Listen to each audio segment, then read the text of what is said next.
Hello again, Nicole Mashburn, and today we're going to talk about energy for contraction. And this may be a little bit longer of a video than you're used to. I've just got a lot to say today.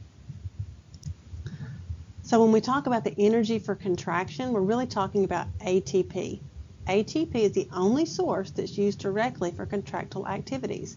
So if you think back to myosin and actin, remember ATP is what cocked the myosin head, and you needed ATP to be hydrolyzed to ADP plus inorganic phosphate for the power stroke. So you must have this ATP to actually have a muscle contract. And your muscles store ATP. They store about 4 to 6 seconds worth of ATP. So you're always primed. You can always have a start of a contraction that can last 4 to 6 minutes. But after you've depleted that, you've got to renew that source. You've got to have ways of making more ATP. And there's 3 ways to do that. There's one by direct phosphorylation of ADP by creatinine phosphate, the anaerobic pathway, also known as glycolysis, or the aerobic pathway, known as cellular respiration. So we're going to talk about each one of these 3 types of ways to make ATP and what they mean and how much ATP they make and how long your body's able to use that. So I'm going to give you an overview, and then we're going to go down and break each one of these individually. So if you were imagining yourself running a short distance, maybe around your neighborhood, maybe 100 yards or something like that, the first 6 seconds you would use the ATP stored in your muscles. Then the next 10 seconds you would need ATP that you formed from creatinine phosphate. After that, you would use the anaerobic pathway, which means no oxygen. So there's no oxygen involved. Okay.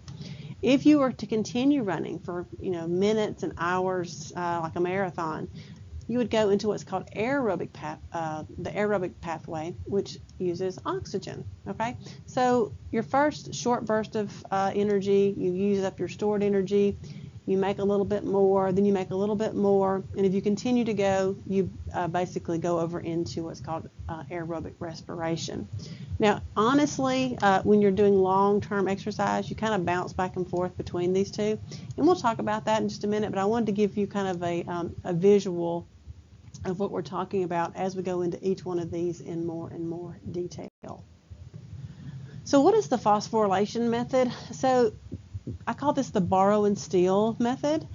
So your muscles have a source called creatine phosphate, and this is a molecule that's in your muscle, and it's storing up the energy. So if you think back to Unit 1, it's stored energy, potential energy, and then kinetic energy. Well, creatine phosphate is just basically storing energy. And if you've used up your ATP, you're going to have a lot of ADPs floating around. Remember, ATP is adenosine triphosphate, so you've got that adenosine, and then a phosphate, and a phosphate. Well, during your cross-bridge cycling, you got rid of one of them. You broke the bond and used that energy. Well, now we need to get that energy back. We need to be able to put that energy, bind the phosphate back onto ADP to make ATP and get our energy back. So we literally borrow the phosphate, steal it from the creatine phosphate, add it to the ADP, making ATP. And we do this with the help of an enzyme, creatine kinase. That ASE should be your flag that it's an enzyme. So this enzyme allows us to break the bond, get the energy from creatine phosphate, and put it onto the ATP. This is not real efficient. For every 1 creatine phosphate, you get 1 ATP. So not a real efficient system. And you only have enough creatine phosphate in your muscles to last about 15 seconds. Okay, so it's not going to get you very far. Now the next pathway is the anaerobic pathway, and we're just really going to cover this real briefly because we've talked about it a little bit in Unit 1, and if you've had basic biology, you've talked about it. So I just want to give you an overview of what's going on. In an anaerobic respiration, or the anaerobic pathway, your energy source is glucose, and so you've broken down glucose from glycogen, and hopefully remember that glycogen is just a bunch of glucose hooked together. That's the way you store glucose in your liver. So we're taking that glycogen and breaking it down into glucose. And then in the cytosol, or in the cytoplasm of the muscle cell, you go through glycolysis. So glycolysis means to cut the glycogen or cut the glucose. And a result of this is pyruvic acid, which then goes to lactic acid. And this reaction occurs again in the cytosol. You don't have to have oxygen, so no oxygen is required. But it's really not very efficient. For every 1 glucose, you just get 2 ATPs. Okay, so 1 glucose gives you 2 ATPs. That's what you're going to come away with. And that will last about 60 seconds. Okay, so your body can take glucose and go through this glycolysis, making pyruvic acid, and the byproduct of that is ATP. Another byproduct of this is lactic acid, and this is going to be released into your blood. And you can use lactic acid as an energy source as well. This is what actually causes your muscles to burn. So if you're in the anaerobic pathway, you'll know it because your muscles will start to burn because of the buildup of lactic acid. So after you've used that initial 4 to 6 seconds of ATP, and then you've gone to the creatine phosphate and made some more, then you're going to go into this anaerobic pathway to get you another 30 to 40 seconds. Now, that's not the only time you use the anaerobic pathway. You can also use it at the end of an exercise. If you've exhausted your aerobic capacity and you're going to kind of go back into the anaerobic pathway of making ATP. So in reality, you kind of flip back and forth between the aerobic pathway and the anaerobic pathway if you're exercising for long periods of time. And I'll talk to you a little bit about that in just a second. But one of the reasons you'll see your body go anaerobically is if you're exercising for a long time and the muscles are really contracted, so about 70% of their contractile activity, your muscles are bulging, they're compressing the blood vessels, so if there's no blood, there's no oxygen. And so you're going to get this anaerobic pathway to be initiated. And again, you're going to get that lactic acid. So lactic acid is what causes your muscles to burn. We do allow it to go into our bloodstream, and our liver and kidneys and heart can actually use it as fuel. Okay, what goes back to the liver will be converted back to pyruvic acid, and like I said, that's basic biology. I'm not going to go into a whole lot of details about that, but just to understand that you can go into your anaerobic pathway when you've been exercising for a long time and your muscles are compressing your blood vessels and there's no oxygen available to your muscles. This is what conditioning does for you. Conditioning allows you to kind of push this anaerobic pathway off. Your muscles are able to, you actually build more blood vessels the more training you get. And we'll talk about that. You actually build more capillaries into your muscle so that more oxygen can get to the muscle and kind of push off that anaerobic pathway, so you don't get into it as quickly. So the aerobic pathway, this is what we learned in Unit 1. We called it cellular respiration. And so again, this isn't breathing. This isn't breathing from your lungs. It's not mechanical respiration. It's cellular respiration. And it's how we take glucose. Again, we've broken it down from the glycogen. And it goes, it's broken down into pyruvate or pyruvic acid. And then this goes into the mitochondria. If there's oxygen present, it's going to go to the mitochondria, and there's this whole cascade of steps. And again, if you've had biology, then you know all the steps of cellular respiration. If you haven't, don't really worry about it. The main point is that if you take this 1 glucose and in the presence of oxygen, you get 32 ATPs. Okay, we add back the other 2 ATPs that you got from the breakdown of pyruvic acid, and you wind up with 34 to 36 ATPs is kind of the standard amount of ATP you get from a glucose going through the aerobic pathway. So this is the most efficient. So 1 glucose is going to give you 34 to 36 ATPs. So this is where you want to be. This is what you're striving for in training, is to get your body so that you get to the aerobic pathway as soon as possible and stay in it as long as possible. So the aerobic pathway, that makes about 95% of your ATP during rest and the light to moderate exercise. So right now I'm talking, my muscles are moving, and so I'm generating ATP, and they're not burning, so I should be in the aerobic pathway making ATP to keep my mouth moving. The fuels that we use are glycogen, which then is broken down to become glucose. You can also use pyruvic acid, which is from glycolysis, and you can also use some fatty acids. So all of these can be used as the fuel. This is why if you don't feel good, you feel tired, you can go grab a candy bar and get that glucose into your bloodstream pretty quickly, and it'll go to your muscles, and you'll kind of get invigorated. This is also why, if you're doing something like running a marathon, where it's hours and hours and hours, they tell you to keep fueled up. You'll want to make sure that you're taking those gels or energy bars or something all along the race, so that you have a constant source of glucose, so that you can stay in this aerobic pathway. So fuel is definitely important for staying aerobically, as well as oxygen. The other thing about the aerobic pathway is your muscles actually have something called myoglobin. So if you remember, hemoglobin we talked about that in the cell biology section. It's the protein in your blood, in your red blood cells, that binds iron, that binds oxygen. So it's what carries your oxygen throughout your blood. Well, you have a very similar protein called myoglobin that's actually in the muscle that allows there to be oxygen storage inside the muscle. So we'll talk about training again, but the more you train, the more myoglobin your muscles will accumulate. So the more myoglobin they have, the more oxygen that's readily available to go into this aerobic pathway. So we'll talk about training here in just a minute, or in another video actually. I think I'm going to do another video about that. So just to review, if you're going to take off and go for a run, the first 6 seconds you're going to use that stored ATP, so we have it just all the time in our muscles so that we're ready to go as needed. Once that's depleted, you get another 10 seconds from the creatine phosphate ADP conversion. Then another 30 to 40 seconds using your anaerobic pathway, and then you can go hours and hours and hours using the aerobic pathway. So this is really where you want to be, if you're going to be running a marathon. You want to get through this really quickly. So what happens if you've exercised to the point of fatigue? And so we've all used the word fatigue, and we're like, I just don't feel good today, I'm fatigued. Well, we use that word, but that's really not physiologically what it means. Muscle fatigue is when physiologically it absolutely cannot contract. It's unable to contract. And this will occur when you get ionic imbalances, particularly of potassium and calcium and inorganic phosphate, and it interferes with your excitation-contraction coupling.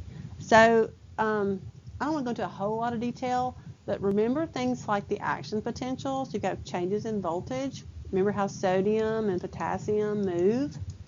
Well, if your potassium is out of balance, then you have trouble with these action potentials traveling down and going into the T-tubule. And so you have trouble with your calcium being released or taken back up. So you're just all out of balance. And so this system doesn't work very efficiently. So if you don't have calcium out into the sarcoplasm, then you can't bind troponin and tropomyosin, actin and myosin can't do their thing. So a lot of times it's due to an ionic imbalance between the potassium, calcium, and the inorganic phosphate. It also can be, if you've exercised just too long, you actually may have damaged the sarcoplasmic reticulum. I mean, you actually rip and tear your muscles when you overwork them out. And so if the SR is damaged, that's going to interfere with calcium regulation. And to some extent, the accumulation of lactic acid. If you've worked out too hard and you're in anaerobic respiration or the anaerobic pathway, and you have lactic acid buildup, well, acid means your pH in your muscles is low. And so, as we've talked about before, homeostasis requires that our pH be normalized. And so if your pH starts to drop, that can affect the ability of the muscle to contract. So if you're in fatigue, you're going to notice your muscles are shaking. So maybe you've done something, you've been lifting heavy furniture or working out, all of a sudden you just kind of start to quiver. That means your muscles are going into fatigue, and you literally can't lift anything up. Again, the muscles are so fatigued they can't contract. We do an experiment in lab where we squeeze a ball, and we can actually measure the force that we're squeezing. So I have my students squeeze it as hard as they can and as long as they can, and we can actually watch the graph. We can see the squeeze, they get as much force as they can, and then I make them hold it. And they hold it for a while, and then all of a sudden it just starts going down, down, down, down, down. and they can't hold it anymore, and the muscle has fatigued. And so it's always a contest to see who can go the longest before their muscle fatigues in class. So you don't have a physiograph at home to do it, but you can do it with a friend. Grab something, squeeze it, and see which one of you can squeeze it the longest. See how long it takes you to fatigue your muscle. Rarely the problem of muscle fatigue could be a lack of acetylcholine or ATP, but these are rare causes. Generally, it's occurring because of these three things. Now, what is a cramp? Now, a cramp is different than fatigue. You know, a cramp's when your muscle cramps up. And this is due to a lack of ATP because you don't have ATP to run the calcium pump. So if the calcium is staying in the sarcoplasm, then calcium stays attached to troponin, and then you get this sustained involuntary contraction. Looks a lot like rigor mortis. So kind of the very same idea behind rigor mortis. No ATP, then the calcium's not taken up, and the muscle stays contracted and cramped up. Now, what about you've worked out? Have you just can't catch your breath? Have you ever noticed you're just huffing and puffing and huffing and puffing? Well, we have something called oxygen deficit, and so I like to say, why are we breathing so hard after we work out? We've got to pay back that debt. If you've been working out, you have depleted all of your oxygen reserves. Your myoglobin is empty. Your sugar stores are empty. Your ATP stores are empty. Your CP reserves are empty. So it's going to take time to replenish that. So after a workout, you're breathing deep. What you're doing is you're trying to refill your oxygen reserves, get all your hemoglobin and your myoglobin fully loaded. You need to eat something. Get your glycogen stores back up, and you get some sugar. And you need to rebuild up. Remember, you had that 4 to 6 seconds of ATP, and then that 15 seconds of creatine phosphate. You got to build that back up. So that's why you breathe deeply. And if you remember my little chart where I had the girl, she was running, and then running a long time. One thing you may notice, especially if you are a runner or if you do distance things, have you ever noticed the first mile is the hardest? It's like, if I could just get through this first mile, then I can go all day. Well, that's because you're at that break point. So right here, when you're in anaerobic respiration, or the anaerobic pathway, and you haven't gone to aerobic respiration, you're inefficient, and you haven't got to this efficient step yet. And you may notice that first mile, you're like, really breathing heavy. Well, you are breathing heavy. You're trying to catch up and get more oxygen into your body, and really so that you can flip over to that aerobic respiration. So that breathing heavy is increasing lung capacity, bringing more oxygen into your blood so that you can make more ATP. But again, so after you exercise, you've got to pay that debt. You may have noticed a lot of times now, especially a football game, after maybe the receiver has run all the way down the field with the ball, he's maybe gotten on the one, he runs all the way down the field and makes a touchdown, goes to the sidelines, and everybody pats him on the side, hits him on the helmet, and next thing you know, somebody's handing him a mask, an oxygen mask. And so what they're doing is they're kind of trying to cheat the system and pay that debt back quickly so that the athlete can recover and get back out on the field. So that's what the oxygen masks are for. If you're a snow skier, you may have noticed, if you've ever been to Colorado, more and more of the ski resorts, they have bars, but they have also what are called oxygen bars. So, the beer bars are a lot more fun, but if you're tired and fatigued and you need to replenish those oxygen debts, go to the oxygen bar. And because if you're skiing, you're at altitude, so there's not as much oxygen in the air, and you literally will feel really tired at altitude because you don't have enough oxygen. So you can ski all day, go to the oxygen bar, take a few hits on the oxygen tank, and try to pay back that debt a little faster. All right, so something else about muscle contraction. It produces heat. And so we talked about your thermoregulation for homeostasis earlier and how you shiver, that generates heat.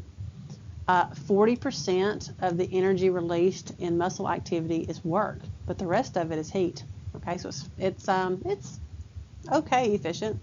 If you wanted to build the perfect engine, you would want to have 100% efficiency so that everything you put in your car cause the car to go. Well, we know that's not true because if you drive a car, your engine gets hot, right? So none of our cars are that efficient. They use some of the gases work, and then they give off a lot as heat. Our muscles do exactly the same thing. You don't want to overheat, and so your body does that by allowing you to flush and send the vessels open, send blood to the periphery, so you get all red-faced, and so you can evaporate heat. You can also sweat. So that's our protective mechanism to keep our bodies from overheating, is we radiate heat from the skin and we sweat. Now, if you are not drinking enough fluids, then you may not be able to produce enough sweat, and you can overheat. So that can be a danger of exercising in hot weather and being dehydrated. You can dangerously overheat, and something called heat stroke will occur, and you don't want that to happen. So if you're going to exercise, make sure that you stay well hydrated so that you can continue to sweat. So when you actually look at a muscle, if you could take one and look at it microscopically, you would realize muscles aren't uniform. You have different types of muscle fibers or muscle cells in a muscle. So if you look at these, there's 3 different colors. You have this color and this color and this color, and I've labeled them with some initials. And there's 3 types of muscle fibers. You have what are called slow oxidative, fast oxidative, and fast glycolytic. Well, this oxidative should tell you something. They use oxygen. So these are your aerobic fibers, and then you have anaerobic fibers, is essentially what that's saying. When you think about it, your muscles are going to have all of these, but a motor unit will only have one type. So remember what a motor unit is? It's the one neuron and the muscle fibers that it goes to. So on this picture, this would be a motor unit to this one, and this one, because these are all the same types of fibers, these fast oxidatives. This motor unit may go here and here, these slow oxidatives, and then this motor unit may go here and here and here. So a motor unit only goes to a specific type of muscle fiber, but you have all of these in your muscle. And this is important because these muscle fibers work different ways. They have different functions. They work aerobically or anaerobically, basically. So what does that mean, these slow oxidative, fast oxidative? What does that actually mean? Well, these slow oxidatives, they're red, and then that's what they're called, red fibers. And they're also called slow twitch. You may see that word associated with them as well. These slow oxidative fibers, they have a great blood supply. They have a lot of myoglobin, so they look really red, just like hemoglobin makes your blood look really red when it's filled with oxygen. Your arterial blood is really red. Myoglobin gives those muscle cells a red color. They're loaded with mitochondria, and mitochondria is where cellular respiration occurs, which is because these muscles have a high energy need. They use a lot of oxygen, make a lot of ATP. They're always oxidative. That means they always use oxygen. They're using aerobic respiration or cellular respiration to make ATP. And these are the muscles that you use for endurance activities like marathons. Okay, they can go a long, long time without fatiguing. They're very resistant to fatigue. You also have these same muscles in the kind of muscles that you use all day long. So not only for endurance activities like marathoning or doing something physical for a long time, but think about your postural muscles. I get about 7 hours, 8 hours of sleep a day or a night. And so that means I'm up, 16, 24 hours. Let's see, so 16, yeah, that'd be right, 16 hours a day. So 16 hours a day, I need my back muscles to hold me up. Well, can you imagine doing anything for 16 hours? So luckily, my postural muscles have these slow oxidative fibers and are able to not fatigue, and they can keep me upright all day. Now, at the end of the day, and I'm starting to get tired, they do eventually wear out, but they're great for postural muscles as well as endurance activity types of things. You also have fast oxidative, and these are pink. So they have a good blood supply, but not as good as the other ones. They have myoglobin, but not as much, so it gives them a pinker color. They have mitochondria, but not as many. They're aerobic. They're still fatigue resistant. So these are for things, it's long time, but not as long. So for sprinting and walking. So they're able, you can walk a couple of miles. you would use these instead of running for a marathon. So they're not as efficient as the slow oxidative, okay? So you don't use these for marathoning or your postural muscles. And then the last type is the fast glycolytic, and these are the white fibers. And so they have less blood supply. They have blood, but just not as much. And they have myoglobin, but not as much. So they appear white. They have fewer mitochondria. So if you're saying, less blood, less myoglobin, so less oxygen, fewer mitochondria, these must be anaerobic. And these fatigue quickly. So these are for short burst movements. So for your, maybe taking a quick jog down to the mailbox. So something really quick, or swinging a bat. So short burst movements is what you're going to use your fast glycolytic fibers for. So we have a mixture of all of these, because remember, if I'm doing something all day with my arm, I need some endurance muscles fibers. If I'm doing something quickly with my arm, I need some short burst movement fibers, some fast glycolytics. So your muscles have a combination of all three. So when we talk about these three types of fibers, because we're born with all three types, so we have a ratio, but that's genetically determined, okay? So our genes can we're born marathoners, or we're born sprinters, okay? We're born to be lazy. So we're born with the types of cells that basically, you're born athletic, okay? So you either have the genes to become very athletic, or maybe you don't. And so it's a genetic predisposition. So again, you could be born to be a sprinter depending on how many of these cells that you get. So I like this particular analogy to maybe help you remember, how these birds have been born and what their function is to do. Remember, form follows function. So if you look at the turkey, so this is a wild turkey, and wild turkeys can fly, but not very far. So think about, if you're on Thanksgiving, what color is their breast meat? This is their pectoralis majors that make their wings flap. Well, that meat's pretty white, right? So there are those fast glycolytics, those short burst movements. All the wild turkey does when it flies is fly up to the roost, or maybe fly a few hundred yards to get away. They don't fly long distances, so they have that white meat on their breast. A goose is a migratory bird. Flies for miles and miles and miles, and days and days and days and days. Have you ever seen the meat on a goose? It's really dark red. You've got that slow oxidative type tissue, so really dark red meat is what's allowing that goose, endurance, marathon, to fly for hours and hours and hours, and days and days and days. Okay? So you're born with a predisposition to be a sprinter or a marathoner.